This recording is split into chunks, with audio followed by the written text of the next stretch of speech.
it tells us a lot about what a name can be. And it tells us a lot about what a name has been.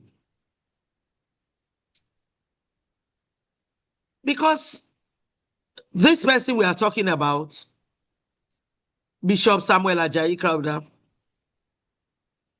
he projected his name positively. And that's why we can share and be a part of that name.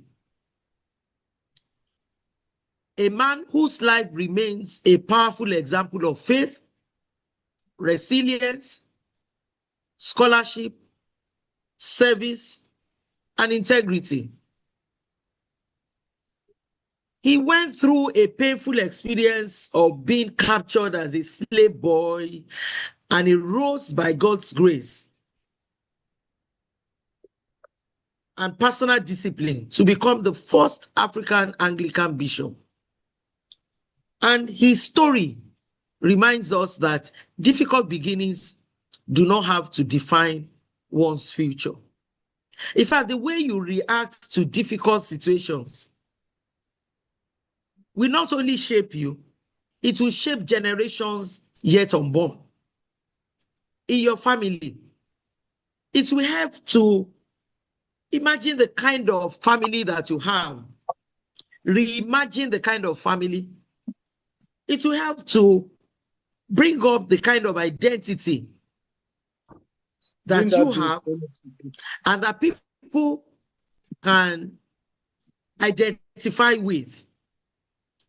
It also helps to show the kind of values that one has. And we know that in Yoruba tradition, the name is one of those values which we protect. We protect the name of individuals. We protect the name of members of our family. We protect the name of members of the society. No wonder when the founding fathers of this university, Ajayi Crowther University, where we raise godly intellectuals, and they were looking for what name to give the university. Like I said, they did not think about any other name other than the name of that first African bishop, Bishop Samuel Ajayi Crowther. So from his name, we have now tapped into it. Tapped into it. It has become a legacy that we are able to name a whole university after. And a university, by all standard, is a world market, an international market. And of course, we all know that Ajayi Crowther University, where we raise godly intellectuals, is one of those world-class international markets.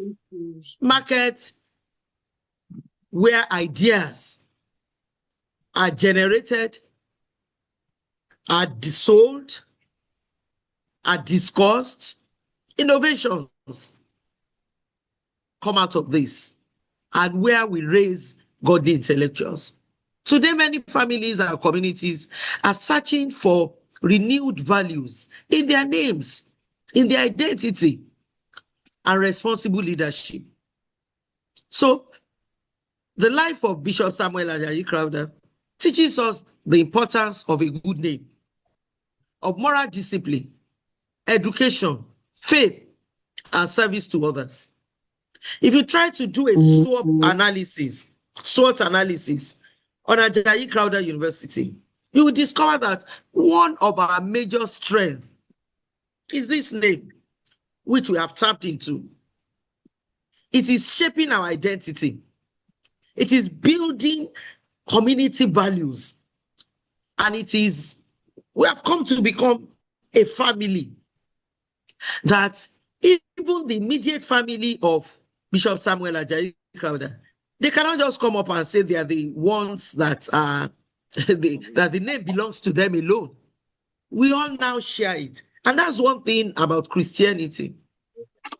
The moment we accept God as being our God, we share in that inheritance that Abraham has. We share the inheritance that Jesus Christ gave unto us. And that is why we are referred to as heirs of the kingdom of God. Yes. So the immediate family, the extended family of the immediate family of Bishop Samuel Ajayi Crowther should know that the entire stakeholders, the entire students, staff, council members, management, workers, academic, non-academic staff, we are a part of this family, the Bishop Samuel Ajayi Crowther family. And we have a right to claim that name. And that is why we are claiming that.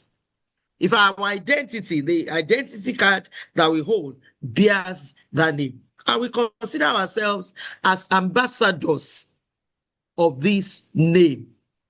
So anywhere we find ourselves, we are ambassadors, and it shapes us.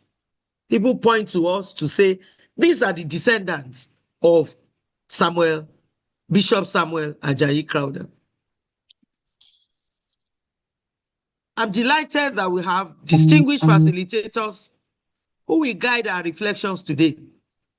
We welcome very powerfully my father in the Lord, our father in the Lord, a distinguished scholar, a man of prayer, a man whose prayers brought me here today as a vice chancellor, as the first female vice chancellor of Ajayi Crowther University, and as the fifth substantive vice chancellor of Ajayi Crowther University, in the name of Right Reverend Sunday Timothy Adewole, PhD. We are still going to have his profile.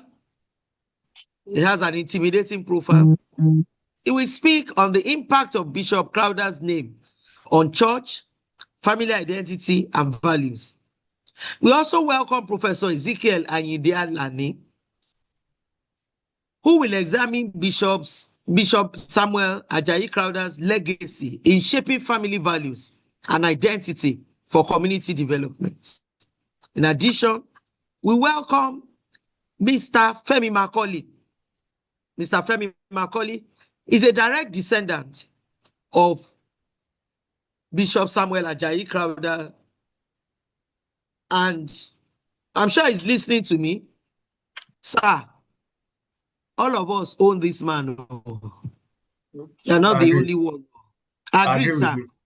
Yes, sir. Thank you so much that you did not argue with me on that.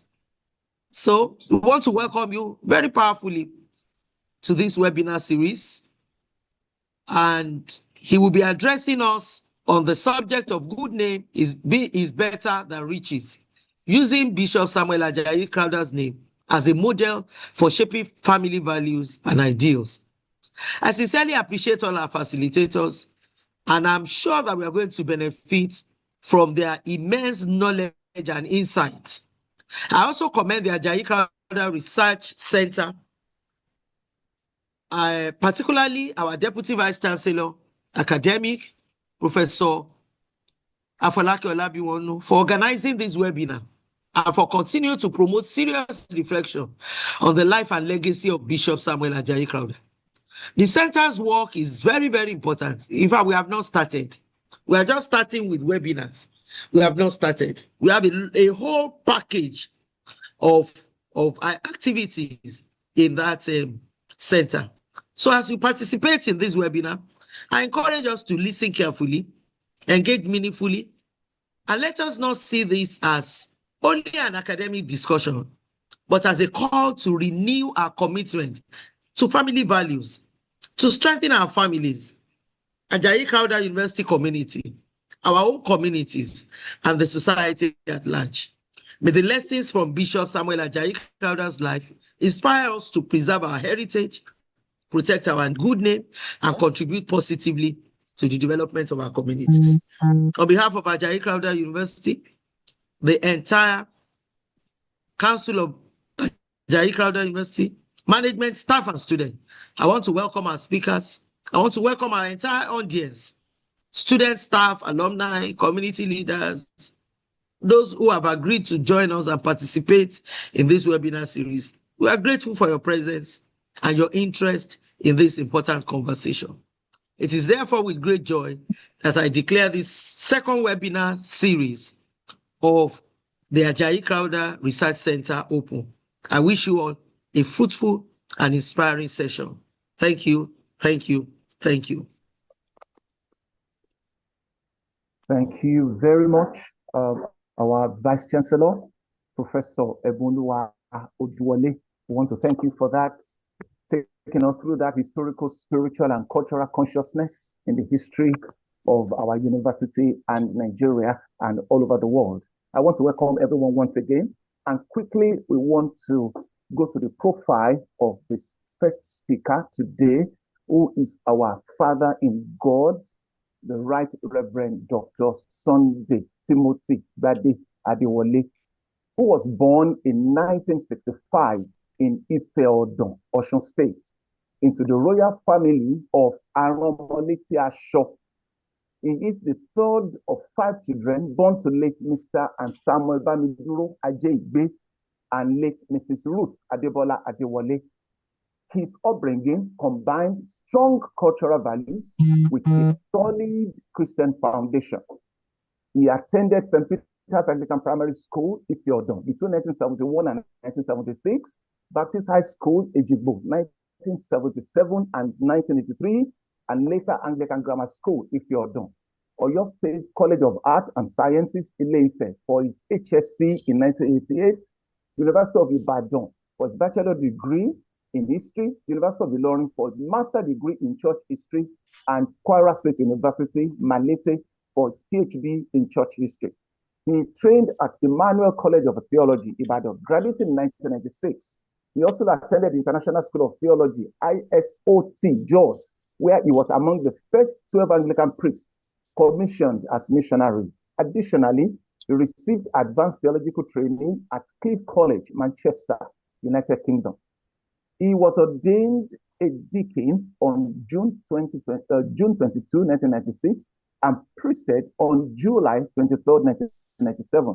He began ministry in the Diocese of Kwara, serving in parishes such as Austin Church, Eyenkori.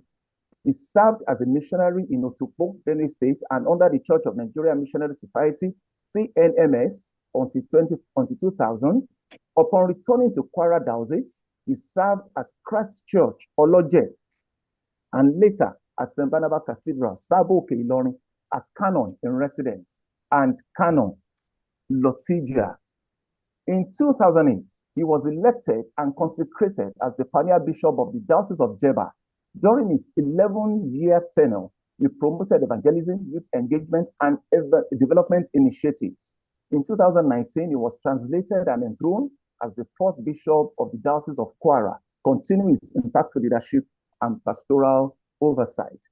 A great leader, he served as the chairman of Christian Association of Nigeria, Kwara State, since 1922, and previously as vice chairman. He has also held roles such as national president of Anglican Children's Ministry, national chaplain of Business Breakthrough Fellowship, and member of Key Church of Nigeria committees. Bishop Adewale is widely known as a passionate missionary, practical evangelist, prayerful, a seasoned teacher of the world, dedicated leader, and an advocate of children's rights and rights of priests. He's frequently invited as a conference speaker, and locally and internationally. He's happily married to Mrs. Grace O. Adewale, and their marriage is blessed with children, reflecting a balanced life of faith, leadership, and family commitment. Distinguished scholars, ladies and gentlemen, please I present to you with all privilege and humility the Right Reverend Dr. Sunday Timothy Adewale, Lord Bishop of the Diocese of Kwara, who will speak on the impact of Bishop Ajayi Crowther's name on church, family, identity, and values. Please welcome with me our Father in God, Reverend Dr. Sunday Timothy Adewale.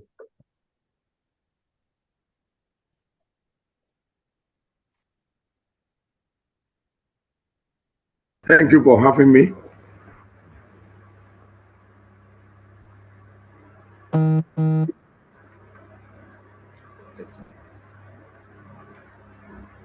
I want to appreciate the Vice Chancellor for this merited favor bestowed upon me this evening. And I want to profusely appreciate Professor Olambi Wanino. That name, when I first of all saw the name, I laughed. I said, this is serious. Olambi Wanino. I want to appreciate all the members of faculty, the staff, and my co-speaker that have been invited to our great institution named after a great nationalist, a great man of God that has left an indelible mark in the historical sand of events of our time, Bishop Samuel Ajayi Crowther. I want to appreciate everybody, and I pray the Lord will continue to be with each and every one of us and make our effort to continue to yield an impactful, positive impact in the life of everybody that comes in contact with us. In the name of Jesus Christ. Amen. The topic given to me this evening is the impact of Bishop Ajayi Crowther's life on family, identity, and values. And I want us to have a clearer understanding. There is need for us to look at some keywords so that we'll be able to grab the nitty gritty of what we are trying to put across to us. And I want to look at those words like family, identity, and values. And I pray the Lord will help us in Jesus' name. Family can be defined as a group of people related by blood, by marriage, or by adoption that have agreed to live together or connected by strong bonds.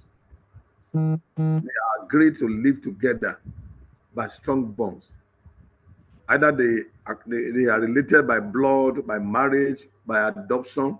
Anybody that has come into the marriage, though not biologically born in that family, but he has been adopted, he becomes part of that family. The word identity could be defined as the qualities, the belief, the personality, or expression that makes a person or a group that makes them to be distinct. Something that separates them from other, that you can see clearly, oh, this is what that person is doing. And you understand clearly that could be called an identity. So when we now combine together, we can now see family identity is the collective qualities, the beliefs, the collective characteristics that defines a family and that make it unique. So family identity refers to the shared sense of who a family is, including its history, its belief, its traditions, its roles, its characteristics that distinguish them from other family. For example, there are some families, they are known for bravery. Some families are known for dexterity in hunting. So these are the things we can call the family identity. The values. Values are important beliefs or standards that influence behavior or judgment. What informs the behavioral pattern of a particular family is the value. What do they believe? What is the standard? A kind of modus operandi that was put in place that somebody can say, oh, look into this one. This is the way they behave together. Let us now look at the three of them together as we combine them together. Family values are the shared principles and standards that shape how members of a family think, how they act, how they relate to one another, or the principle, the moral standard, and belief that guide the behavior, that guide their decision, that guide their relationship within a family. And then when you look at it for a distinct to demarcate and to distinguish between family identity, family values, so that we will not be confused. Family identity is who we are, while the family values is how we live. Who we are, the family identity, the family values how we live. Having understood these words or this small concept, there is need for us to look into the impact of Bishop Ajayi Crowther's life on family identities and value. The life and ministry of Bishop Samuel Ajayi Crowther stand as one of the most significant turning points in the history of African Christianity and social transformation. Honestly speaking, is a man that God has destined, God loaded in with things that even after 100 years he has gone, people still remember till today that this is somebody that is standing out based on what the God has created, God has put in him.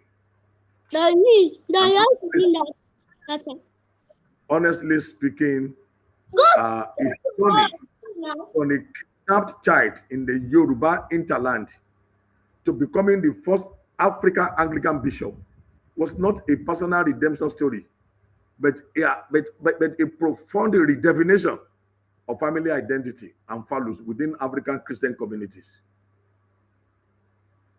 At the heart of Crowther's legacy is the transformation of what it means to belong to a family in a context marked by slavery, by displacement, and cultural disruption. You will remember in 19th century Yoruba land, family identity was deeply rooted in lineage, in ancestry, and communal ties. However, the social instability of the era, driven by war and the transatlantic slave trade, fractured these bonds, leaving many without a sense of origin or belonging. Crowther's life demonstrated that Christian faith could restore broken family identity rather than erase it. His emotional reunion with his mother at the market square, who later embraced Christianity, became a powerful symbol of reconciliation and healing. It showed that faith in Christ does not destroy family bonds, but has the capacity to redeem and restore them.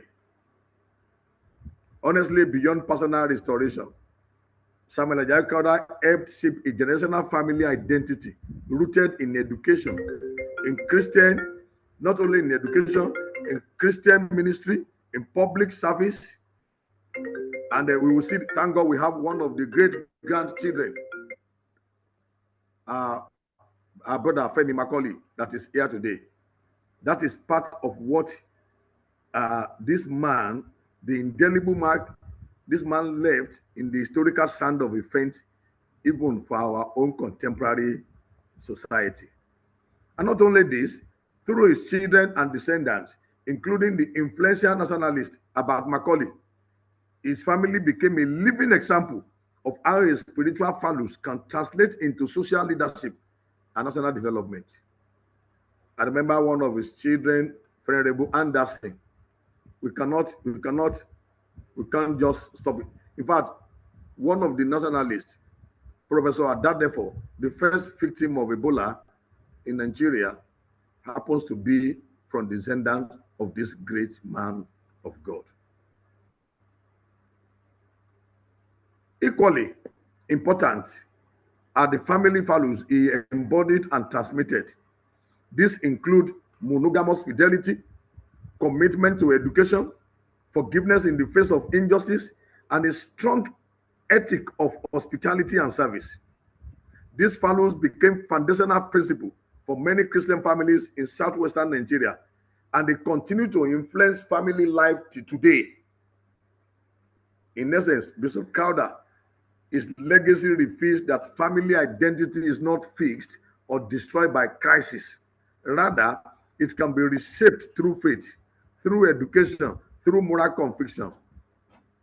His life challenges modern families to reflect on what defines them, what values they uphold, and what legacy they are building for future generations. Ultimately, Samuel Crowther's story affirms a timeless truth. A transformed life can become the foundation of a transformed family, and the transformed family can influence generations to come. When Samuel Ajayi Crowther was torn from his mother's grasp during the slave raid in 1821, He lost not only his freedom, but also his family identity. In Yoruba culture of the early 19th century, a person's very existence was defined by lineage. To be separated from one's kin was to become a social ghost. Yet Crowther lived to rebuild not only himself, but an entire vision of what Christian family identity could mean for Africans navigating the twin storms of the slave trade and colonial conquest. This is a Hagil. And I want us to know that Bishop Samuel Ajayi Crowther, 1809 to 1891, transformed family identity. It transformed values in three interlocking ways. Number one, it created a restorative family identity, demonstrating that Christian faith could heal rather than sever kinship bonds. Number two, he established a dynastic family identity in which religious calling passed through generations, producing a lineage of clergy, educators, and nationalists. Number three, it codified a set of values: monogamous fidelity, educational investment, forgiveness, and dignified perseverance that became the moral grammar of Christian household across southwestern Nigeria and beyond. Each of these contributions must be understood against the background of family crisis that defined Crowther's era. Part one of it, the crisis of family identity in pre-colonial Yoruba land. Before examining Crowther's impact, one must grasp what family identity meant in traditional Yoruba society and why it was under such severe strain. The Yoruba understanding of Idile with its lineage was not merely biological, but cosmological. Family identity includes the living, even those that have gone, the dead, the ancestors. Yoruba call them the living dead. It is true they have gone, but they are still part of the family. Even the unborn. Each family had its own Orisa, that is deity, its own Oriki, the praise poetry or cognomen, its own sacred groove, where rituals ensured the continuity of lineage. To lose one family was to lose one place in the cosmic order. Honestly speaking, the collapse of Oyo Empire around 1817 to 1836 unleashed decades of civil war. The Fulani Jihad pushed southward. The Atlantic slave trade, though legally abolished by Britain in 1807 after Justice Mansfield declared his judgment, they still continue illegally, while a massive internal slave trade supplied labor to new palm oil economics. Families were fractured on an unprecedented scale. Children were sold by indebted parents. Wives were seized as spoils of war. Entire villages were depopulated. Into this fortress of dislocations stepped the Church Missionary Society, CMS, with a radical proposal. Christian baptism would create a new family identity. Converts were given new names. Most of those names were English names. They taught to renounce their ancestral rituals, encouraged to marry within the Christian community. For many recaptives in Sierra Leone, including Crowther, this was both liberation and loss. They gained a spiritual family, but were told to leave their blood kin behind. Crowther refused to accept this either or logic. His life's work became a sustained argument that Christian identity could fulfill rather than replace the deepest longings of family belongings. Part two of it, restorative family identity. The reunion with his mother Anna, that dramatic turn that took place in the marketplace in Ojale, the night market. The most dramatic act of family restorations in Crowther's life was his reunion with his mother, whom he had not seen since his capture at the age 12 for 25 years. He did not know whether she was alive. In the 1840s, while serving as a missionary in Abeokuta, Crowther learned that his mother had survived the wars and was living in the same town. The account he later wrote in spare but profound. I sought her out with a trembling heart. That's Crowther talking. When I found her, she was old and poor. She did not recognize me at first, for I was no longer a child. But when I spoke her name, Afala, she cried out and embraced me. We wept together for a long time. I told her of God who had preserved me and listened. She said, if your God has brought you back to me, then he is my God also. The mother was baptized. Afala was baptized as Hannah. She lived with Crowther's family until her death, and her conversion became a foundational narrative for the Yoruba church. The story was retold in mission schools, in hymns, and in sermons. It carried a specific message about family identity. Christian faith does not require you to abandon your parents. It requires you to bring them with you. Ajayi Crowther didn't ignore the mother. She welcomed the mother in her house. This was a radical departure from the practice of many European missionaries who insisted that converts sever ties with heathens, that is, their relatives. Crowther instead modeled what theologians like Lamin Samek has called translation of restoration, the idea that the gospel translates into a culture's deepest categories, including kinship. The implications for family identity were immense. A Yoruba Christian no longer had to choose between being a godson or daughter and being a faithful Christian. One could honor one's parents. The fourth commandment, Exodus 20 verse 12, was not abolished, while also leading them towards faith.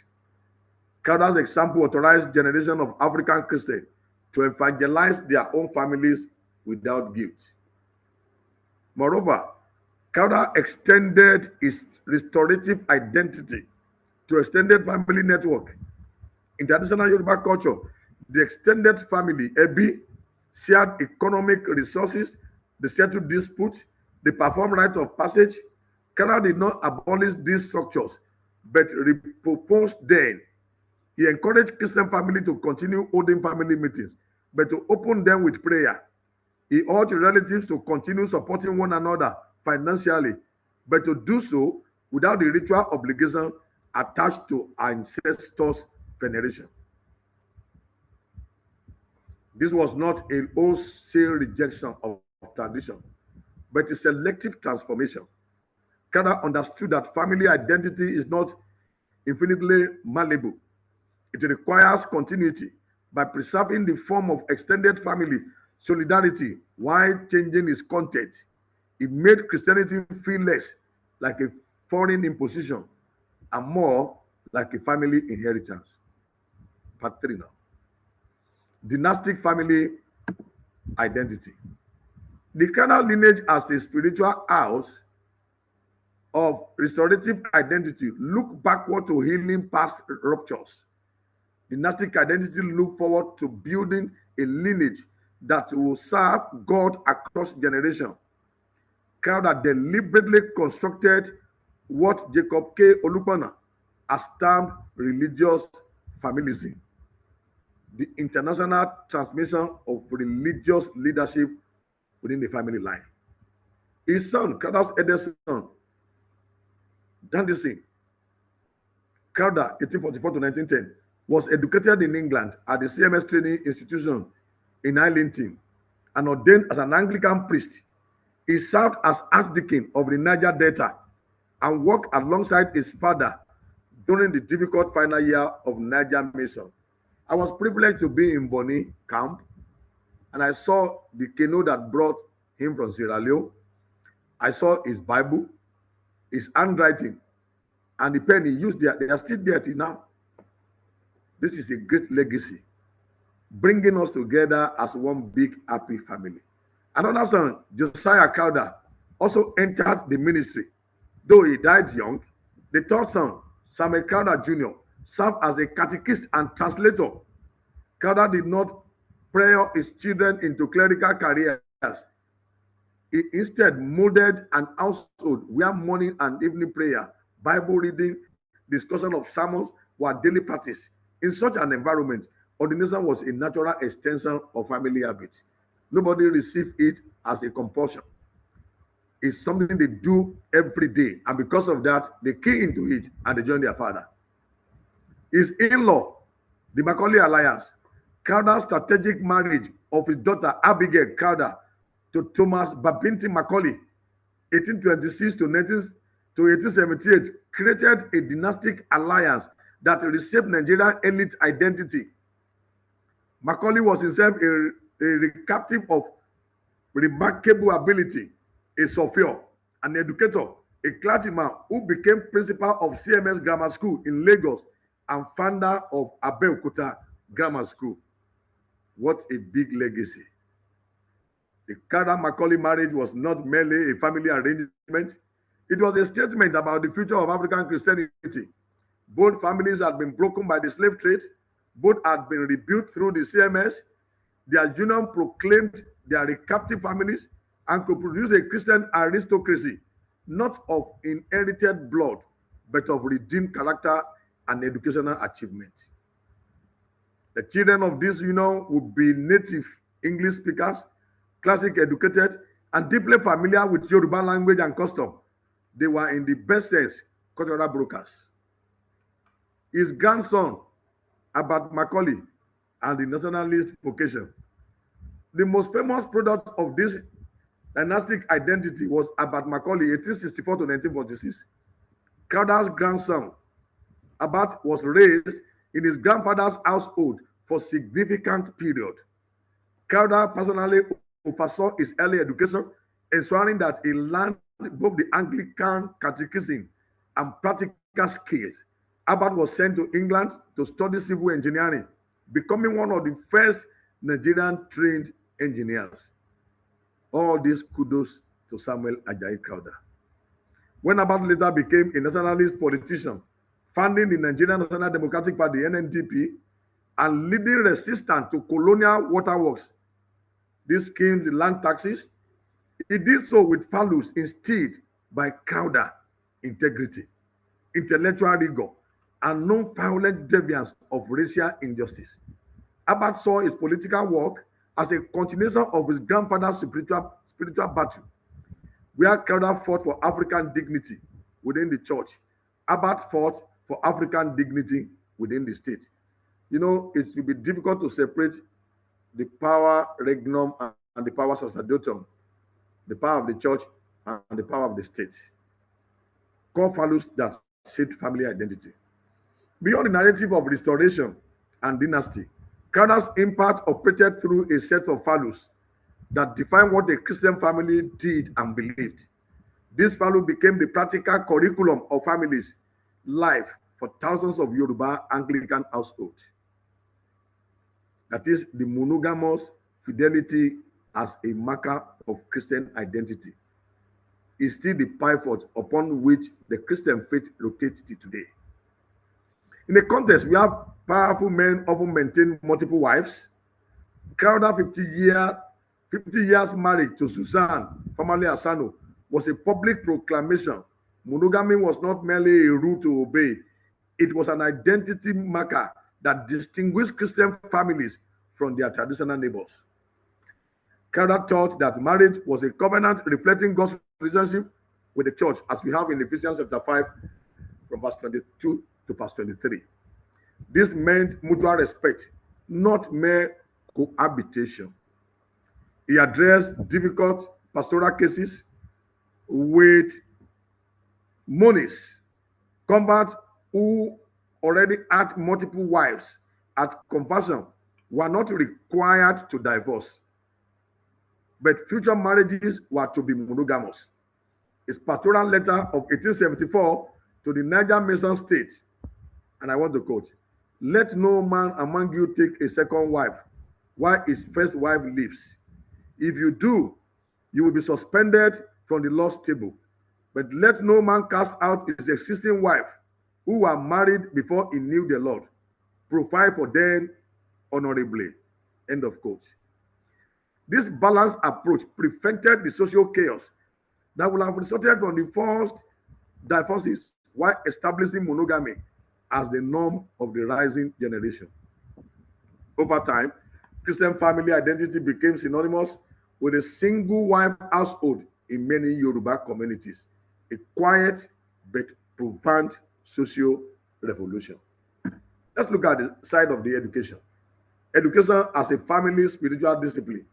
Crowther household was a school before it was a home.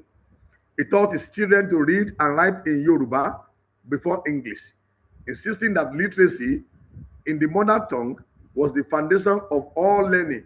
He saw education as a spiritual discipline, a way of training the mind to love God. These values spread through the extended family network. Crowther encouraged prosperous relatives to sponsor the education of poorer kin.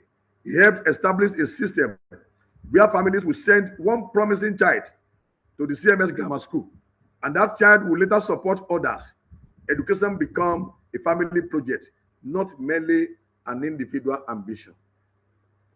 The long-term effect was the creation of a literate Christian elite that staffed not only churches but also the colonial civil service, law courts, and schools. Family identity for this household included a shared intellectual culture, evening reading session, letter written to distant relatives, and the pride of having produced a teacher or a catechist. Let's go spiritual now and look at the forgiveness aspect of the family virtue. Crowther's final year were marked by excruciating racial humiliation. You could imagine a bishop reporting to a canon because that canon happens to be white. You can see that one. Younger European missionaries resenting his authority, accused him of financial management and morality. The CMS Home Committee in London, bowing to pressure, effectively forced him to resign supervision of the Niger Mission in 1890 rather, just 1 year before his death. Crowther's response was not public denunciation, but private patience. In letters to his family, he wrote, "I have been wronged, but I will not wrong them in return. The Lord knows all things. My work is nearly finished. Let me finish it in peace. Continue to pray for those who have injured me." You can see forgiveness of the highest order. Wow. This model forgiveness was a lesson the Crowther family never forgot. About Macaulay facing colonial officials who tried to bankrupt him, used legal and journalistic weapons rather than violence. The family identity that emerged was one of the dignified resistance. They refused to let injustice poison one's character. They refused. They did them bad, but yet they maintain what they've been taught. Hospitality as extended family practice. Traditional Yoruba culture followed hospitality to travelers. Crowther sanctified this practice. His home in Lagos and later in Abeokuta was a way station for missionaries, catechists, traders, and even colonial officials. He taught that a Christian home's door should be open to the stranger because we were all strangers once in the land of slavery. The value of hospitality reinforced extended family identity. Relatives who fell or at times were not sent to institutions, they were taken in. Widows and orphans were absorbed into Crowther-related household. The Christian family was not a nuclear fortress, but a network of mutual care, just as the traditional Ebi had been, but now centered on the Eucharistic rather than the ancestral shrine. Tensions and criticism. No assessment on Crowther's impact can ignore the tension his mood created. Some traditionalists accuse him of destroying the Orisa-based family identity that has sustained Yoruba society for centuries. They pointed to abandoned sacred groups and neglected ancestors' festival as evidence of cultural loss. More recently, feminist scholars have noted that despite Crowther's evident respect for his mother, his wife, and his daughter, the family identity, a champion remained patriarchal. Women were honored as wives and mothers, but were not ordained. The dynastic identity passed through sons and grandsons. Abigail Crowther Macaulay's intelligence and education did not lead to public leadership. Class-based critics also emerged. Crowther's models of family life, monogamous, highly educated, with members traveling to England, was expensive. for the average peasant comfort farmer farming yams in Abeokuta hinterland, Crowther's values were aspirational, not immediately achievable. Some scholars argue that the Crowther family identity created a Christian elite that was eventually out of touch with the spiritual needs of the poor, paving the way for the rise of Aladura movement in the early 20th century that rejected elite Anglicanism. Legacy and contemporary relevance. Despite this criticism, Crowther's impact on family identity and values endures. In contemporary Nigeria, many Anglican families can trace their Christian lineage back to comfort influenced directly or indirectly by Crowther's mission. The values he championed, monogamous fidelity, investment in children education, forgiveness, hospitalities, and dignified perseverance benchmark of Christian family life. Moreover, Crowther's example has fueled a renaissance of interest in Africanizing Christianity. The contemporary Anglican Church of Nigeria has formally rehabilitated its memory, acknowledging the racial injustice he suffered and celebrating his feast day, December 31. His portrait hangs in churches and seminaries as a reminder that African family identity and Christian faith are not opposite by pattern. In fact, the immediate past Archbishop of Canterbury, the former one before, that is William Rowans, apologized on behalf of the Europeans that they have wronged Bishop Ajayi Crowther. In conclusion, Bishop Samuel Ajayi Crowther transformed family identity and values for African Christians in ways that continue to resonate. Through his personal example of restoring his relationship with his mother, Hannah, he showed that Christian faith is kinship bonds rather than destroying them. Through his deliberate construction of a dynamic lineage, sons, in-laws, grandson, about Macaulay, it demonstrated that the family could be a vehicle of intergenerational service to God and society. Through the value he molded and taught, monogamous fidelity, educational investment, forgiveness, and hospitality, he provided a moral grammar that shaped Christian households for generations. Crowther understood that family identity is never merely private. It is the crucible in which character is formed, the school in which the faith is learned, and the sanctuary from which public service flow. His legacy challenges every generation to ask, what kind of family are we building? What values will outlive us? And how will we pass on to our children? And not just material wealth, but a moral identity that can withstand the storm of time and the storm of history. I want to appreciate all of you for listening to this. May the Lord continue to strengthen each and every one of us and promote us more than our thinking in the name of Jesus Christ. Amen. Thank you for listening. Thank you very much, our Father in God, for that impactful, exhaustive, insightful, and very educative presentation. We want to thank you very much. We cannot thank you enough. Thank you for a wonderful and very entertaining presentation, sir. We thank you very much, sir, our Lord Bishop. Now, quickly, we want to move on to the second presentation, and which will be done by Mr. Femi Macaulay. And quickly, I would like to read the profile of Mr. Femi Macaulay. Mr. Femi Macaulay is a veteran Nigerian journalist, columnist, and member of the editorial board of the Nation newspaper. He is known for his commentary on governance, social justice, and socio-cultural affairs. A 1985 English Studies graduate of the University of Ife, now Obafemi Awolowo University. He served as the coordinator of the Herbert Macaulay Gold Lecture, HMGL, an event honoring the legacy and times of the legendary Nigerian nationalist.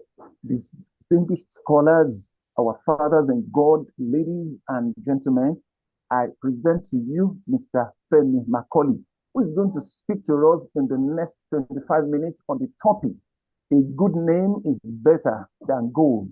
The name of Bishop Samuel Ajayi Crowther in shaping family values and ideas. Please, quickly, I would like to remind us that for many of us who have questions and comments, let us begin to write our questions and begin to also put all those comments together so that immediately we finish all the presentations, then we are going to harvest all the questions and your comments, and our speakers will react to them. Quickly, we want to welcome Mr. Femi Macaulay to the microphone to give his presentation. Thank you. Thank you very much. Good evening, everyone. I hope you can all hear me. Yes, sir. Okay. Thank you for the invitation to participate in the webinar.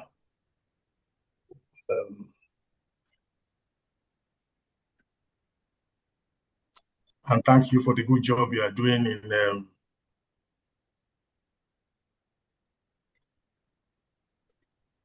keeping Bishop Crowther's name alive and relevant.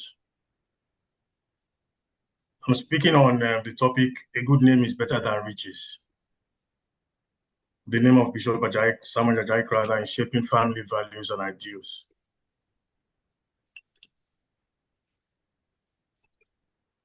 My most significant encounter with the great Bishop Ajayi Crowther happened in 1976 when his remains were exhumed from the Ajayi Cemetery on Lagos Island for reburial at the iconic Christ Church Cathedral in Lagos. The experience opened my eyes to my, quote, goodly heritage, unquote. I was in my mid-teens and a student at the Methodist Boys High School, Lagos, at the time. The momentous event was a big family affair. I recollect that a sizable gathering of adult members of the Macaulay Crowther family union and their young children witnessed the exhumation, which took some hours. Bishop Crowther died in Lagos on December 31, 1891, aged 82. The exhumation of his remains took place 85 years after his death. The Lagos state government under Mobolaji Johnson wanted to redevelop the site of the cemetery. The atmosphere was electrifying. Family members were in awe at the sight of the bishop's skeletal remains. It was a deeply emotional moment for many of them and others who had gathered to witness the exhumation. More importantly, it was a time to replay his life of dedication to God and the upliftment of humanity. In essence, the event was a celebration of his good name. It was in Oshogun, in present-day Ishen local government area, Oyo State, that his life began, as well as the story of his life. It was in his hometown that Fulani slave raiders seized him in 1821. He was eventually sold to Portuguese slave traders at the age of 12. The young Ajayi of Yoruba ancestry was rescued by the British Navy and taken to Freetown, Sierra Leone. For him, slavery turned out to be a springboard to celebrity. In his progression to priestly prominence, he took an unlikely path, carved by unlikely destiny helpers. Crowther's accomplishments were indeed remarkable, considering his unremarkable beginnings.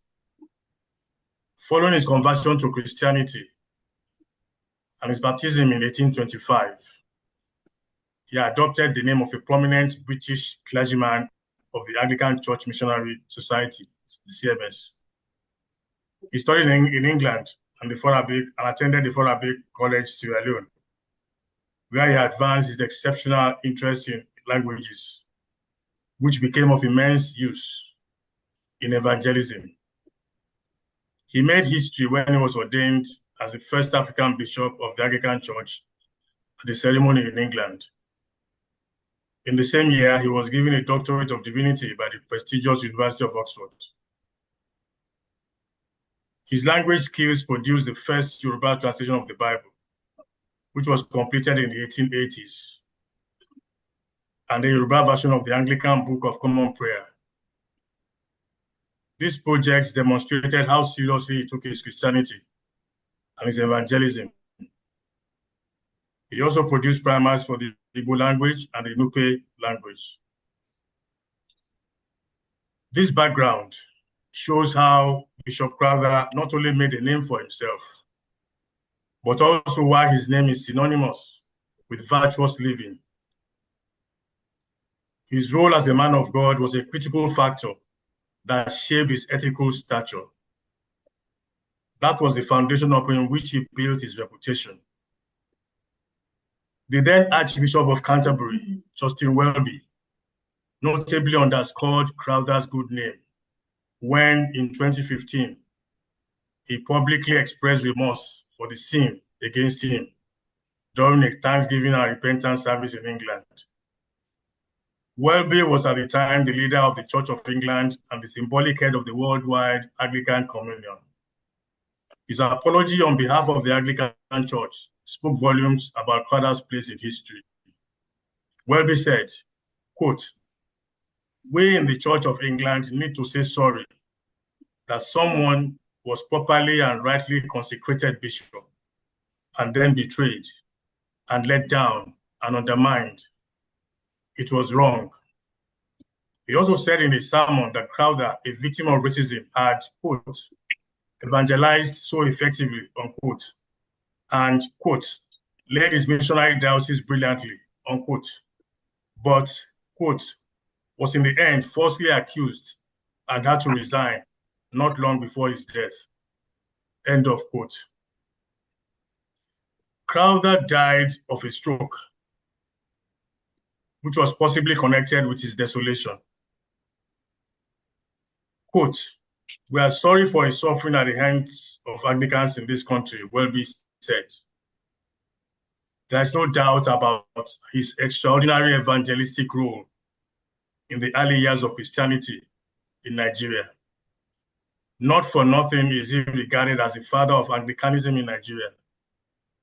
Quote, "Today, well over 70 million Christians in Nigeria are his spiritual heirs," Welby said in tribute to his pioneering efforts. In June 2024, during the celebration of the 160th anniversary of the birth of Diocese of the Niger Anglican Communion, Bishop Owen Chidozie Nwokolo, the bishop of the diocese, noted that it was the first diocese in Nigeria and Crowther was its first bishop.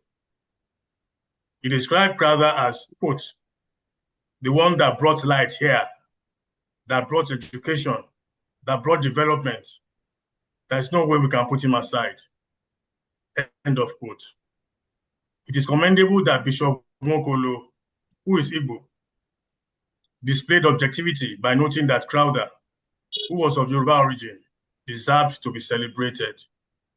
He said, quote, "Yes, he was a Yoruba man, but what he did for us cannot be counted," end of quote. A life-size statue of Crowther, he said, will be unveiled by the primate of the Church of Nigeria, adding, quote, "It will be a significant landmark in Anambra State and in Onitsha," end of quote. These two instances strikingly illustrate Crowther's good name and its continuing relevance. His name is an enduring reminder of the importance of maintaining one's reputation and the value of integrity. It is significant that the Anglican Church in Nigeria continues to celebrate his legacy with special services, particularly around his anniversary dates, and he is honored through institutions like Ajayi Crowther University in Oyo, established to, quote, "produce graduates who are imbued with the fear of God and sense of service to humanity," end of quote. Interestingly, the Crowther Monument site in Oshogun his hometown, was in 2014 listed by the National Commission for Museums and Monuments as one of the country's 100 most important monuments during the centenary celebration of Nigeria's amalgamation. The site includes the spot he and other captives were kept tied to a giant tree before they were sold into slavery, and ruins of a place said to have been his home. Notably, in the 2022 book, Passing the Baton, by the Most Reverend Dr. Joseph Olatunji Akifenwa, former Anglican Archbishop and Bishop of Ibadan Diocese, Bishop Crowther is portrayed as a family man and model of Christian stewardship, who successfully, quote, passed the baton, end of quote, of faith and ministry to his descendants. He married Susan, originally Hassan or Hassana, a fellow liberated slave who had been rescued from a Portuguese slave ship in 1822. She was formerly Muslim, converted to Christianity, and worked as a school mistress in Sierra Leone. The couple met in Freetown and married in 1829. Their marriage lasted over 50 years until Susan's death in October 1880. Her husband died 11 years later. They had 6 children, 3 sons and 3 daughters. Dandy Sincoats Crowther, who became a prominent clergyman and archdeacon of the Niger Delta, was the youngest son. Bishop Crowther's daughter, Abigail, married the Reverend Thomas Babington Macaulay, who founded the CMS Grammar School, Lagos, in 1859. The school is Nigeria's oldest secondary school. Their children included the famous nationalist, Herbert Macaulay, and his younger brother, Frank Goniven Macaulay, who was my great-grandfather. In Dr. Akifenwa's book, Bishop Crowther is presented as a devoted husband and father who balanced intense missionary commitments without neglecting family life. He instilled Christian values so effectively that multiple generations of his family continued in ministerial and vocational service to the church, demonstrating continuity of faith and succession in ministry. It would appear that the topic of this presentation is informed by a biblical quote from Proverbs 22, verse 1. A good name, quote, a good name is rather to be chosen than great riches, and loving favor rather than silver and gold, end of quote. In the Bíbélì Mímọ́, the Yoruba Bible, which Bishop Crowther himself was instrumental in translating, it is rendered, orúkọ rere sàn ju ọ̀rọ̀ púpọ̀ lọ, àti ojú rere pẹ̀lú sàn ju fàdákà àti wúrà lọ. It is germane to note that the concept of a good name being better than riches aligns perfectly with pre-colonial Yoruba moral philosophy. Even before the arrival of Christianity in traditional Yoruba society, there existed the cultural concept of the Omoluabi, a person of impeccable character. So Crowther personified both the ancient Yoruba philosophy and the Christian viewpoint. A good name is an ethical construct. It is connected to the eternal virtues, enduring universal moral principles that transcend time and cultural boundaries to represent the highest form of righteousness. These are considered lasting, deathless qualities that, unlike worldly possessions, continue to exist beyond temporal life. Indeed, Bishop Crowther exemplified godliness, a necessary quality for beautifying the world. His ethical legacy remains a profound lesson, not only for his descendants, but for all humanity. In other words, for all of the human family. I see family in this context beyond the immediate family, beyond the family that the VC referred to, which is a larger family, to encompass the whole of humanity. His ethical legacy remains relevant to the whole of humanity. He was not by any means a perfect human being. Perfection is unattainable. However, his life successfully demonstrated that, in the words of Vince Lombardi, quote, "If we chase perfection, we can catch excellence," end of quote. Thank you for your time.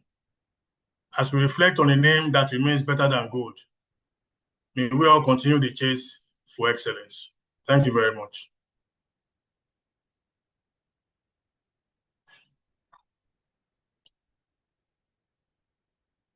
We appreciate you, sir, Mr. Macaulay, for that beautiful presentation. Thank you. I would like to really do a recap of what you have just done.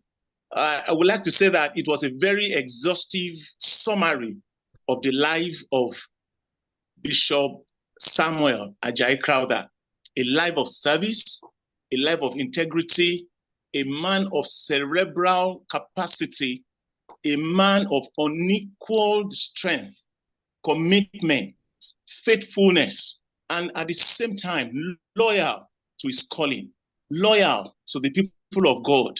He served with all his heart. He served with all his strength. He served with everything that he had.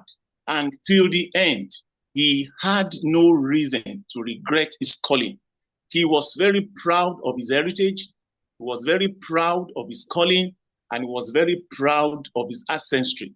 We want to thank you very much, Mr. Femi Macaulay, for that evocative presentation of the values and some of the things that Bishop Samuel Ajayi Crowther represented. Also, my father in God, I also want to thank you very much again. We do not have the time, we do not have the luxury of time to do a recap of your presentation. But I want to say that that was so impactful. That was so really evocative of everything that Ajayi Crowther University represents. Today, we bear that name with pride. We bear that heritage with commitment to history, commitment to episcopal purity that has been committed into our hand. And all our speakers, we want to thank you very much for your time and for the beautiful thing that you have done today. Quickly, I want to go to our last presenter today. Please let us begin to write our questions and our comments so that immediately after Professor Anyide finished his presentation, then we begin to harvest all the questions and read all the comments. Quickly, I would like to read out the citation of Professor Ezekiel Anyide Alani. Professor Anyide Alani was born some 5.5 decades ago to the family of late John Akintola Anyide of RRS Compound, Ogbomoso, and late Mrs. Comfort Adeniyun Anyide ní Adetutu of Oshekun Compound, Ijeru, Ogbomoso, Oyo State, Nigeria. The little Alani had his elementary education at St. Monica's Catholic Primary School, Laje, Onu.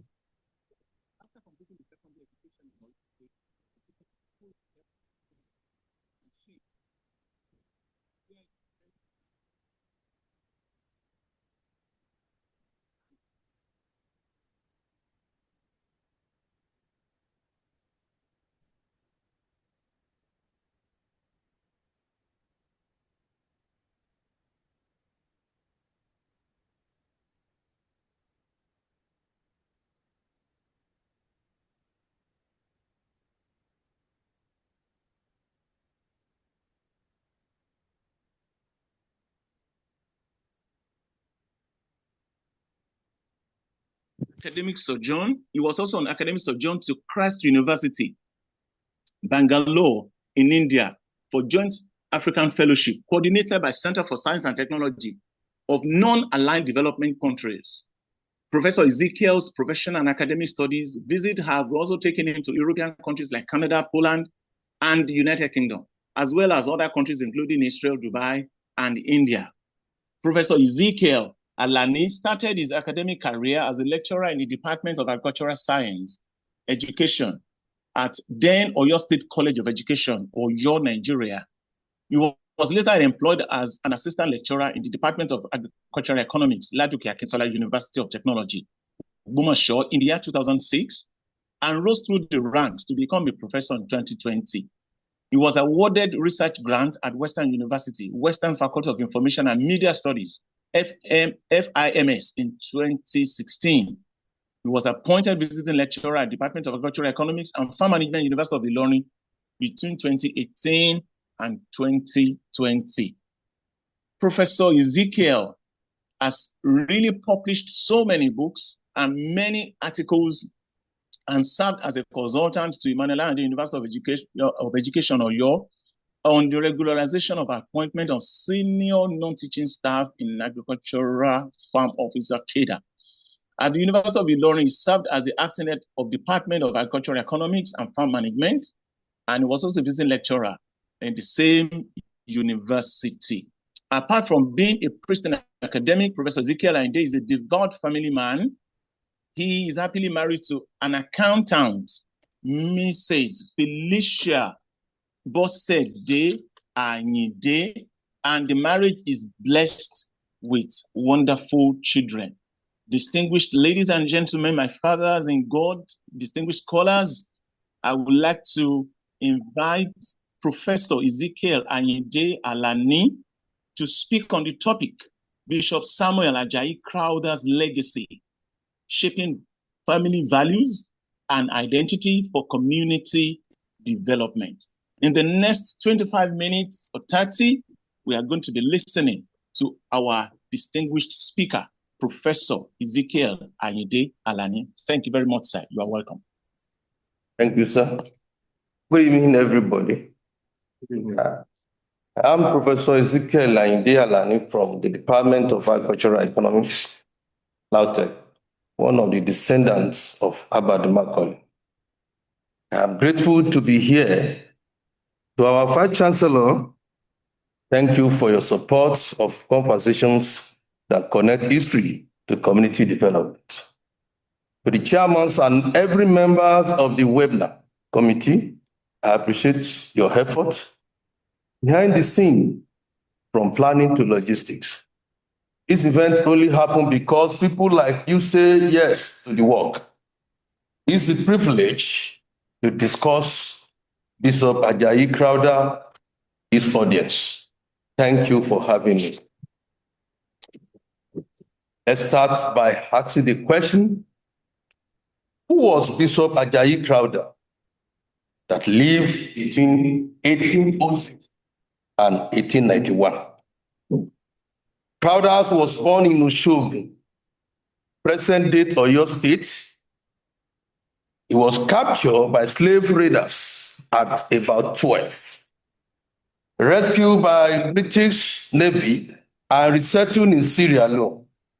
There, he converted to Christianity, excelled in education, and later became the first African Anglican bishop in 1864. He was also a linguist, a translator, educator, and missionary statesman. His life moved from preaching coach to agency, and that trajectory shaped his influence on family and the community. Bishop Ajayi Crowther, his life at a glance. Crowther was born at Osogbo in Oyo State, Nigeria in 1806. He was captured into slavery in 1821. He was rescued and taken to Sierra Leone in 1822. He became CMS schoolboy in 1823. He was baptized in 1825 He became first student of Farah Bay College in 1828. He was ordained clergyman in 1843. He reunited with his mother and sister in 1846. He was received by Queen Victoria on 18 November 1851. His missionary team landed in Onitsha on 27 July 1857. He was consecrated bishop on 29 June 1864. He died as accomplished man of God on 31st December 1891. Ladies and gentlemen, it is important to know the relationship between Ajayi Crowther and Herbert Macaulay. Herbert Macaulay was Ajayi Crowther's grandson. Their relationship was family plus legacy. Crowther built the foundation, while Herbert took into politics and nation building. Ajayi Crowther lived between 1806 and 1891. His daughter, Abigail Crowther, married Thomas Bagdox Macaulay. Thomas and Abigail's sons gave birth to Herbert Macaulay, and he lived between 1864 and 1946. So, Crowther was Herbert's maternal grandfather. Herbert grew up in a home steeped in Crowther's values, that is, education, faith, public service, and defense of African dignity. Now, let us look at one family with 100-year mission. From Bible translation to ballot box, the Crowther and Macaulay legacy, this happened between 1809 and 1946. This is not two biographies. It is one pipeline. Let us track three common things between Macaulay and Crowther. That is, value planted, institution built, and a nation challenge. Crowther married Abigail. He raised Herbert on faith plus book and public service. Herbert's childhood is equal to daily exposure to Crowther stories plus Thomas school leadership. This is how values move from personal conviction to household culture and to public institution. Core elements of his legacy. Number one was family values. Crowther, education as family inheritance. Crowther believed literacy and moral instruction started in the home. He promoted schools attached to churches, but insisted parents reinforce learning. He translated the Bible into Yoruba and produced a Yoruba primer, giving families tools to teach faith and language together. Crowther, dignity of person. Having experienced slavery, he emphasized the sanctities of every individual. This reshaped household ethics. That is, husbands, wives, and children were to be treated with respect. Not as his advocacy helped erode domestic servitude norms. Crowther built central domestic life. He modeled daily prayer, scripture reading, and citizens in the home. For him, the family was the little church where character, industry, and compassion were first learned. Crowther resilience and forgiveness. Later united mother and sister and led them to Christ. That story became a moral lesson.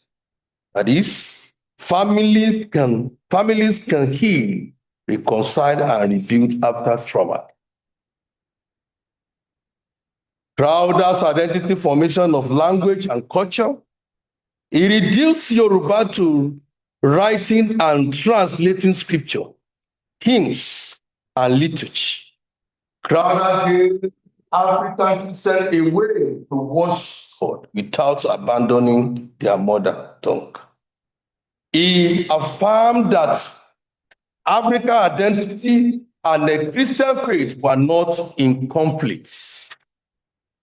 Crowther, as an African agency, his consecration as bishop challenged the idea that leadership had to be foreign.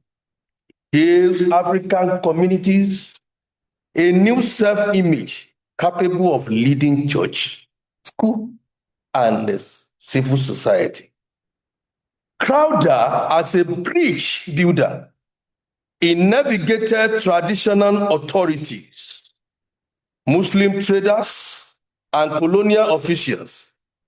He showed communities how to retain core identity while engaging modern institutions. Community development. In his community development, Crowther's education infrastructure under his Niger mission, schools multiply along the Niger. These schools taught literacy, numerics, agriculture, and craft skills families used to improve livelihoods. Bishop Sam Ajayi Crowther, literature and print culture. His translations and primer created a reading public. A literate community would keep records, run businesses, and engage politically.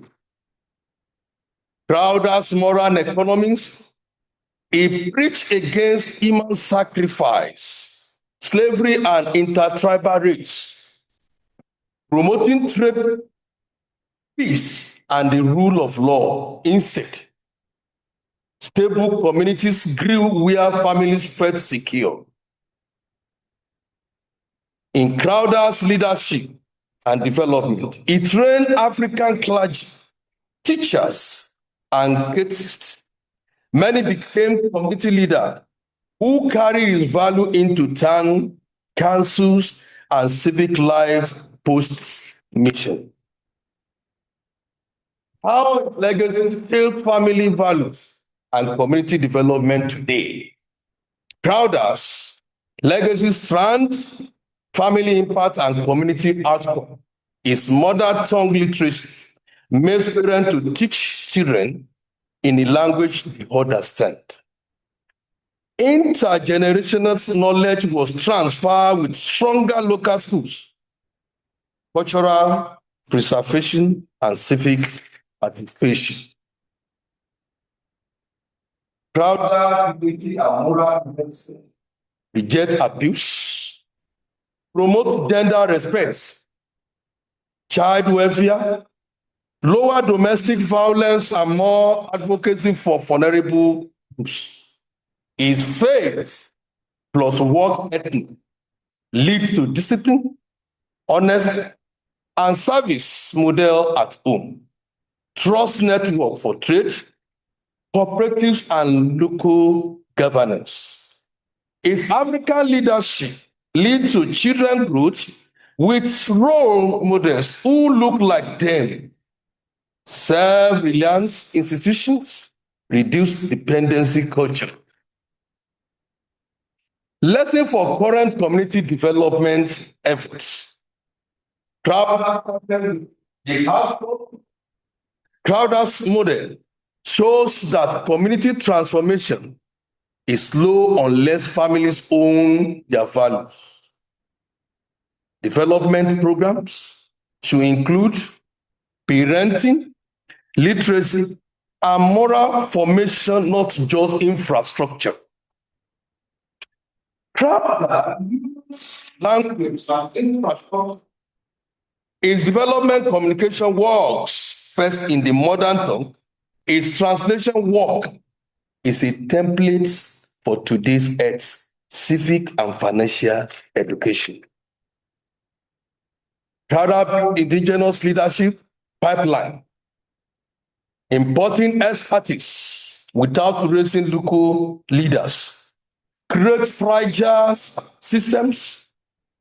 His emphasis on training African clergy and teachers applies to health workers, agronomists, and teach mentors now.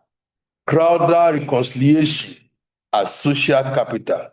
His reunion story reminds us that healing, fractured families, and ethnic groups is a prerequisite to collective action.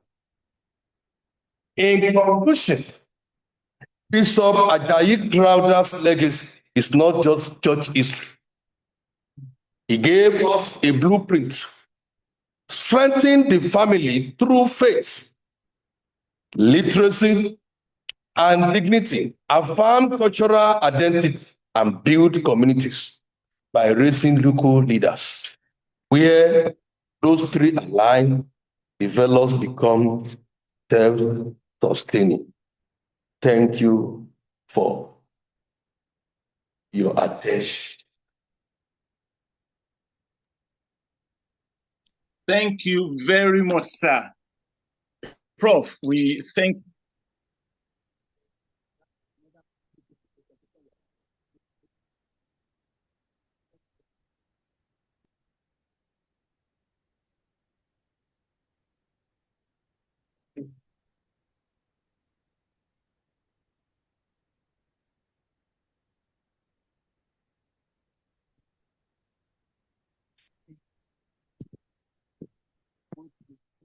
quickly appreciate the beautiful and the scholarly efforts of our professor, Professor Ayinde Ajayi.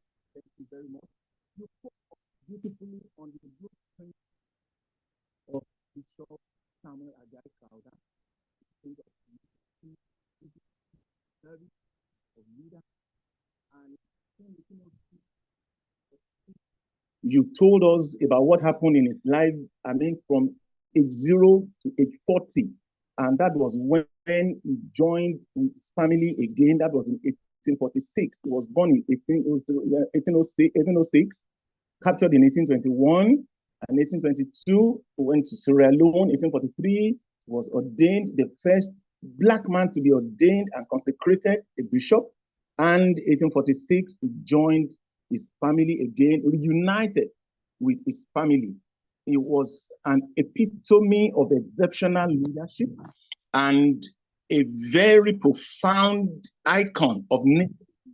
As you told us, sir, you also made us to know that he was a man who represented exceptional values and who also believed that values and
questions.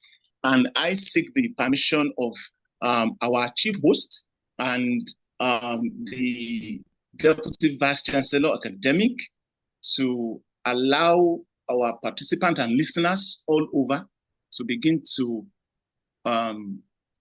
ask questions now, especially from all our three presenters.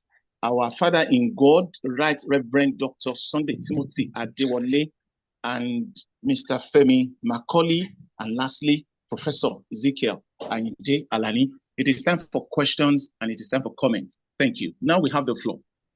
Questions.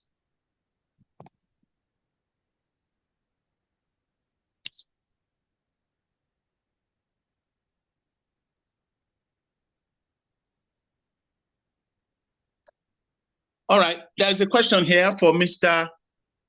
Femi Macaulay. Hello, sir. Mr. Macaulay, can you hear me, sir? Hello? I can hear you. Okay, thank you. All right, thank you very much. I'm grateful. Now, there is a question for you, and it says, in a socio-cultural climate increasingly driven by material success and public visibility, in a socio-cultural climate increasingly driven by material success and public visibility, how can the ethical weights of a good name, as exemplified by Samuel Ajayi Crowther, be repositioned as a viable moral currency that competes with or even supersedes wealth as a determinant of social legitimacy and intergenerational family ideals? Mr. Macaulay, did you hear that, sir? I heard it's very loaded and heavy. if I may observe. But well, I got the gist of it. I mean, all right. Yes. All right. Please go ahead, sir. Please go ahead, sir. Thank you. Well, we all know that we live in an increasingly materialistic world. And that is a very potent danger to humanity. The question, if I am not mistaken, is about how to counter that danger. In my presentation, I highlighted Bishop Crowther's godliness, which was exemplary, and that stood him out.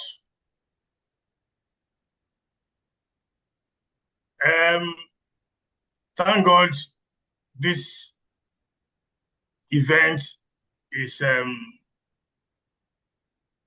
on the platform of a faith-based institution. And I said faith-based deliberately.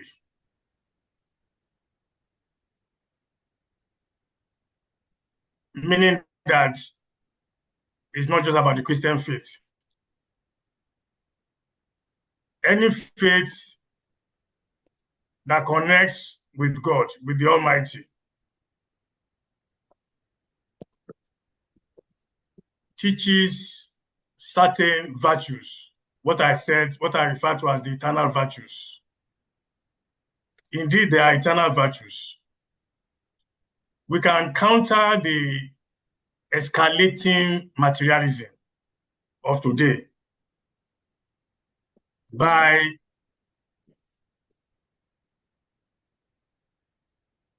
how do I put it now? By conscious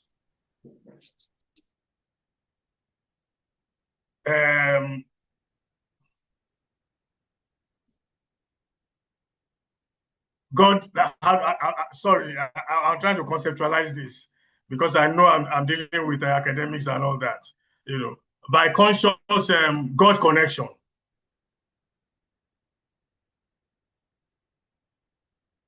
By conscious God connection. It is only that path that can temper the craze for materialism, the craze for riches, the craze for the ephemeral things of life.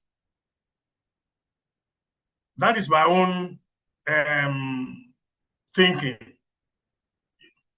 And as many people as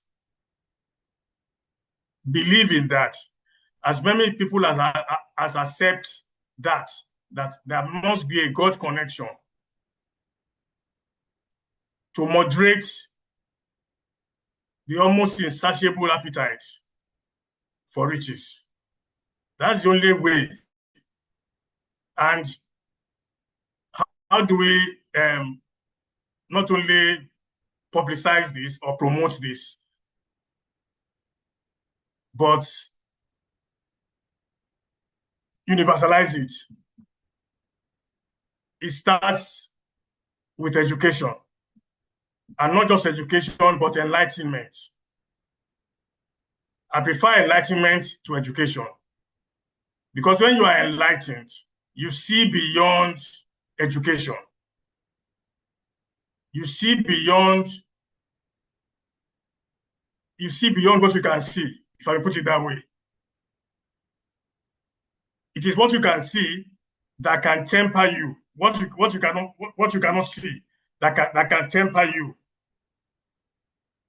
When people talk of a higher power or a greater power in the Enlightenment traditions that don't want to refer to God, but recognize that there is something higher, there is something greater, and they say higher power, a greater power. Connection to that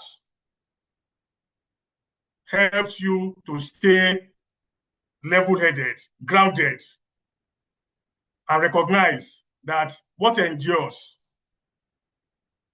what truly lasts, is not the world as we know it, in terms of riches, possessions, and all that. What truly lasts is service to humanity. What really lasts is how well you have helped to beautify the world. And you can only beautify the world not by riches, because riches will pass away. So when we start from the schools, Ajayi Crowther University is a faith-based institution, and its mission says that it is how to produce God-fearing graduates who have a sense of service to humanity. So that captures what I'm trying to say. God-fearing and a sense of service to humanity. That is the way to get out of this rat race, this craze for wealth and riches, this self-centeredness, this contempt for empathy.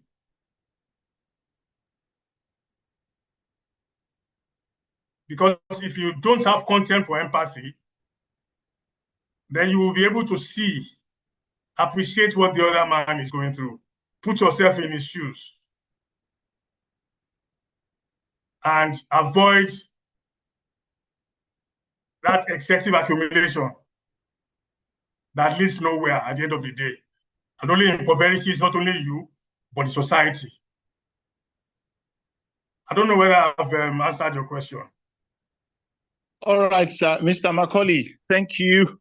I believe that the person who asked that question has so much in his mind. I know that some of the questions, some of the answers you gave, some are in a way, I'm permitted to say, a bit philosophical, some ontological, and some conceptual. But in the same, I think you have really spoken. But sorry, may I respond? The question itself demanded a philosophical response, because the whole idea of chasing wealth, the whole idea of a good name is based on a philosophy. You must have a philosophy, that informs, your way of life, so that you are chasing a good name rather than riches. So it's based on philosophy. There must be a philosophy. That's why my answer is, as you say, maybe philosophical. All right. Basically, cultural philosophy. Okay, thank you very much, sir. We appreciate you. Thank you, Mr. Macaulay. Now, quickly, because of our time, I would like to go to our Father in God, the Right Reverend Dr. Adewale. This question is directed at you, sir. Daddy, are you there, sir? Daddy, I don't know if my Lord Bishop is still there, sir. Hello? I would like to read the question, but the question is particularly directed to my Lord Bishop. I'm here with you. I'm here with you. All right, sir. Thank you. Thank you, Daddy. Now, this is the question, sir.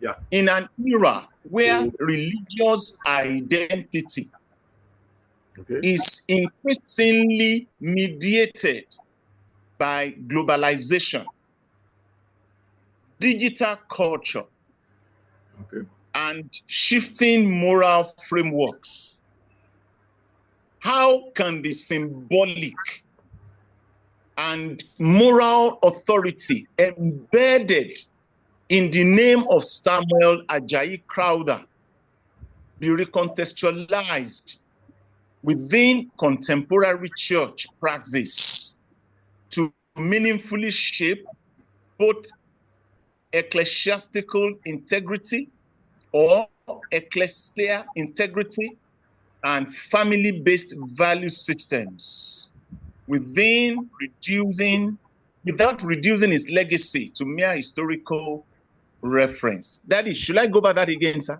No. I Okay, grab it. I grab it. All right. Thank you, sir. Go ahead, sir. Ajayi Crowther remains highly relevant in today's globalized and digitally driven world. Why? Because his life represents integrity. His life represents culturally rooted Christianity, servant leadership, and family-centered moral formation. And when you look at this, it's representing those things rather than treating his legacy as a mere historical reference. Contemporary churches can reinterpret his example to promote ethical leadership. Number one, to promote accountability. Number two, to promote discipleship and strong family values. His commitment to education, indigenous identity, and resilient faith offers a practical model for addressing modern challenges, such as moral decline, identity crisis, and weakened family structures. Ultimately, Crowther's legacy should function as a living guide for building spirituality, a spiritually grounded church, and moral responsible families. Honestly, if undiluted teachings were imbibed by all churches, adulterated teachings has become a tapeworm that is tapeworming the empty stomach of the society and the church. People were not taught properly again in the church. I remember in my primary school days, we were taught the catechumen, the value, everything, and all the basics that this man put in place were imparted into our lives. And I remember if my mother of blessed memory would tell me, Sunday, I am going to tell your teacher tomorrow. Oh, I will kneel down, I will prostrate and be begging my mother. But nowadays, because there is no strong teaching, we don't emphasize it again.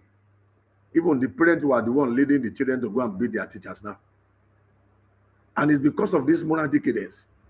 So honestly speaking, if we reintegrate the teaching right from primary school to secondary school to university in our lives, in our family, it will not become a mere rhetoric. It becomes a guidepost. It becomes a modus operandi that everybody will work with, and then we have a better result. I think I answered the question like that, sir. All right, sir. Thank you, Daddy. Thank you very much, sir. Quickly, I would like to go to Professor Ezekiel Ayinde Alani. Prof, over to you. This question is directed to you. The question reads, given the complex intersections between cultural heritage, religious influence, and socio-economic transformation in African societies. To what extent can the legacy of Samuel Ajayi Crowther be operationalized as a functional framework for community development, particularly in translating family-based moral values into measurable socio-economic outcomes in the contemporary Nigeria? That's the question for you, sir. Prof. Hello, sir. Prof. Hello. Yes. Can you hear me? Yes, All I right. can hear you now, sir. I can hear you very Okay. Now, the question is trying to match three things together. And talking of complexity, culture, and what I will refer to as social characteristics. Now, bringing that together, that how can we bring this out of what the characteristics and the attitudes of Samuel Ajayi Crowther. Yeah, morally, I said some things about him. And if you go back to history, you will discover that all those things fundamentally are true of him. Number one, he was an honest man. And what we are going through nowadays is because combining all these, people are not faithful.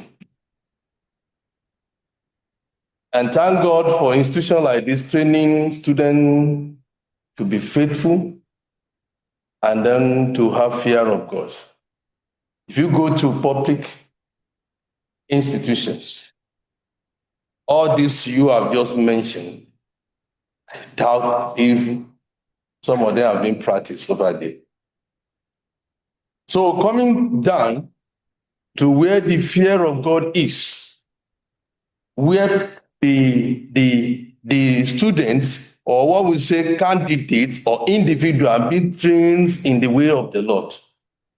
Well, I can say that learning from Crowther's attitudes and characteristics, and then living in the environment where people believe in his attitude, then inciting this into the lives of students, and they are learning. I saw that when I entered into this campus this afternoon, passing through students, they say, "Good afternoon, sir. Good afternoon, sir. Good afternoon, sir." In public school, I doubt how many times students have greeted me, "Good afternoon, sir." Even carrying my luggage, carrying my bag from this thing, you carry it until they have something to collect, like the sort of they want to sign some document from you. So I want to thank the academics and non-academic staff, starting from the head of the institution, the VC, deputy VCs, and I want to appreciate you that you are giving them morale. Apart from religions, some people believe religion. What we face in set up of religiosity nowadays is what are the problems of interdenomination. The problems of interdenomination. That this one believe in this one believe in this doctrine, and some people will claim to be orthodox, and so on. Some people are so righteous than Jesus Christ. So moving closer to them, all these are not portraits or the characteristics of or attitudes of Samuel Ajayi. These people, they suffer like the Jesus Christ we believe in. He suffered for us, he died for us, so that our sin may be forgiven. This man of God, he used example the person they serve, because Jesus gave some of person are not So Samuel Ajayi Crowther has passed all this into us, morally and then culturally, because he reunited with his parents. After some time, we don't know exactly what he did to him, even before he was taken into slavery. But when he came back, he reunited with them, never said anything. If you are the one, you will say so many things. You will remember what they have done to you yesterday. Even in the church of God, people will remember what brothers has done to brothers, sister has done to sister, and then unforgiveness. So he has passed this to us, that we must be morally behaved anywhere we find ourselves. We must prove our faith anywhere we find ourselves. And then we must be ready to impart this into people. So it is not left to you and me how we are taking that which has been long done into the lives of people that we are meeting and coming across. Thank you very much. Thank you very much, Sir Prof. Thank Yes, you for that answer. So the last question I have here, I think will be answered by the three of our presenters today. And that's the last question I have here. I don't know if there will be any other, but I think the last question I have here says, what did the Church of England do to Ajayi Crowther that led to the public apology in 2014?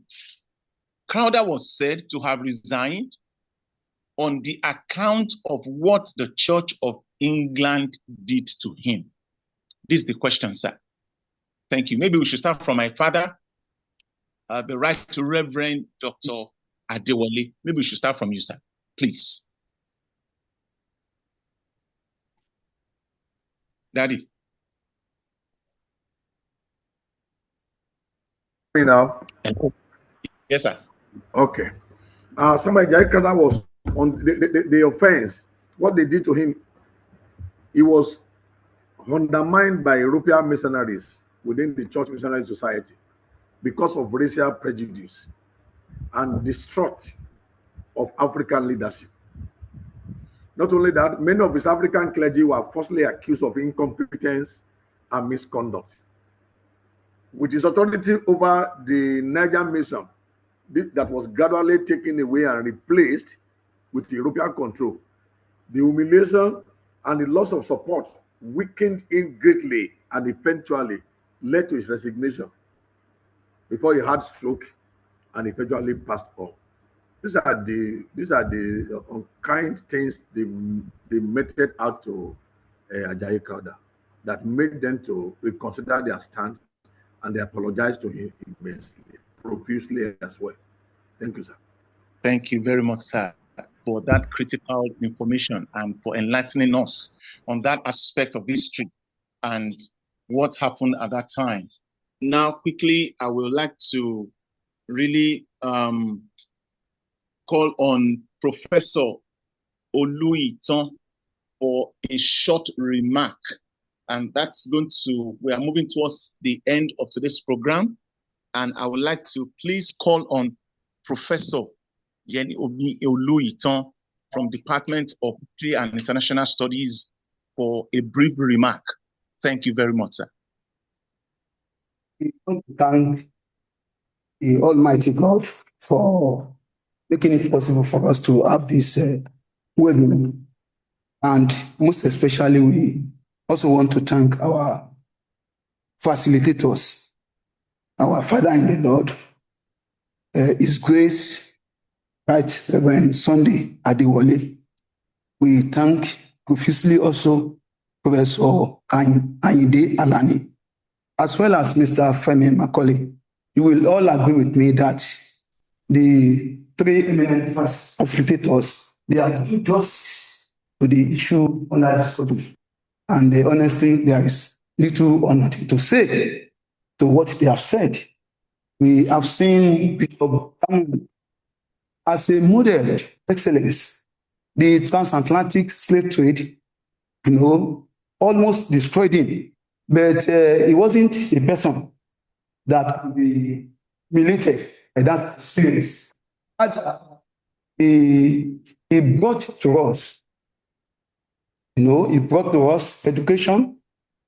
He brought to us so many things that I cannot begin to retelling what they have told us.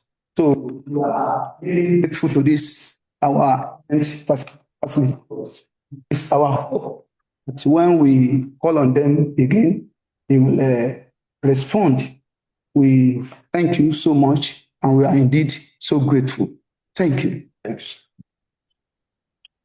Thank you very much, sir. At this point, I would like to hand over the rest of the program to the Deputy Vice Chancellor Academic, Professor Afolake Olambiwaninu. Thank you very much, sir. I thank you. You're welcome. Thank you very much, ma'am. You're welcome.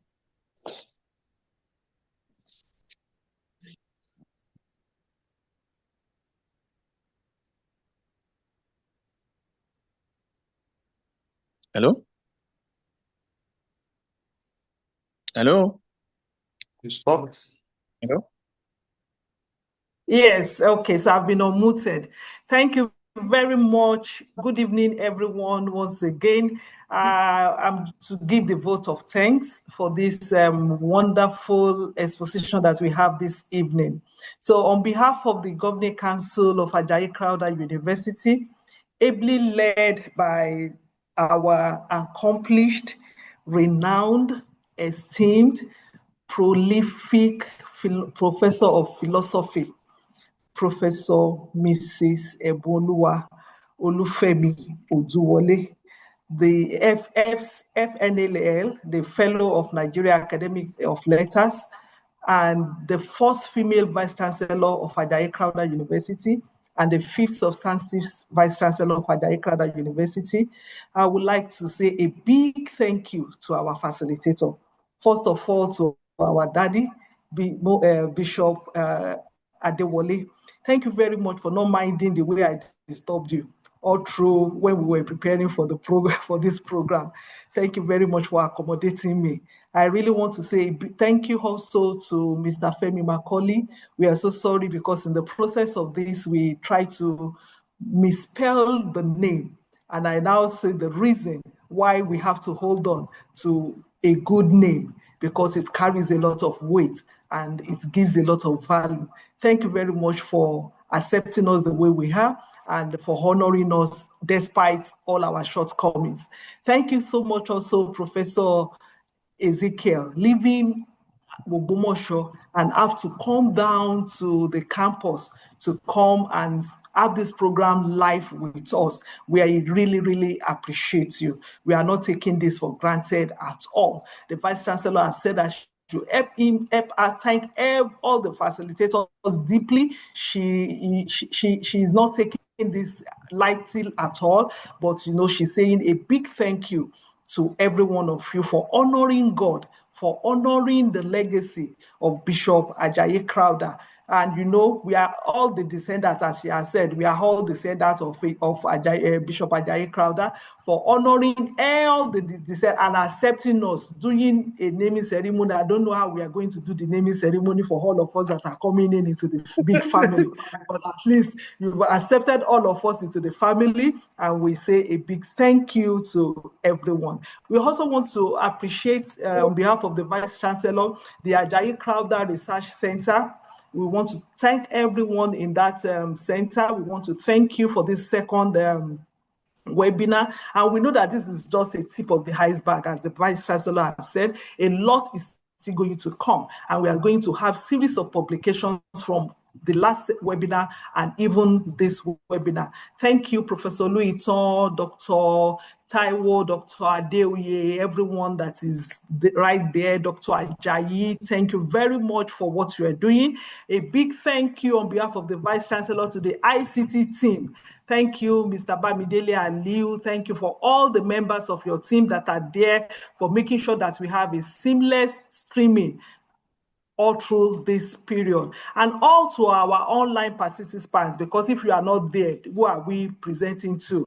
We really thank you for making out time out of your busy schedule, out of the long day. Thank you for making out time to listen to this webinar. We really appreciate you all. And the final thanks goes to the Lord Almighty for making it possible.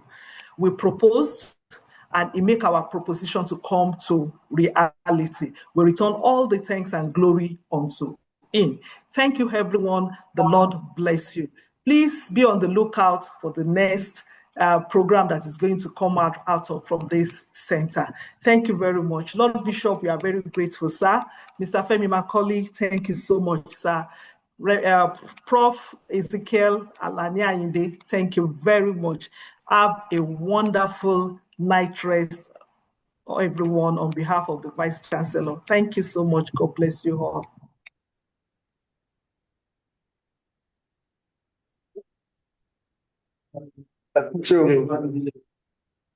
Yeah, if I'm doing it, I didn't